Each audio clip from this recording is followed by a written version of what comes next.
কেন লাগে না গ্রহ জোছনায় ভরে থাক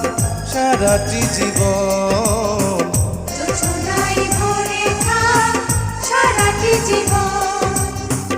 ওই চাঁদ মুখে যেন লাগে না গ্রহ জোছনায় ভরে থাক সারাটি জীবন